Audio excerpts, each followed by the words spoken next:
Ito namang si Sara, si VP Sara, dapat sa'yo mag-resign ka na.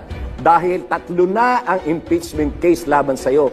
Pagdating ng Enero, aandar na yan. Dapat may delikadesa ka, mag-resign ka na. Saan ka ba nakakita ng Mary Grace Piatos at more than 1,000 na pangalan na iyong isinilista doon sa nakatanggap ng benepisyo ay mga bogus, mga peke ng mga pangalan. Ito ay talagang sagad-sagara na. Ito ay napaka-karumal-dumal na talagang sobrang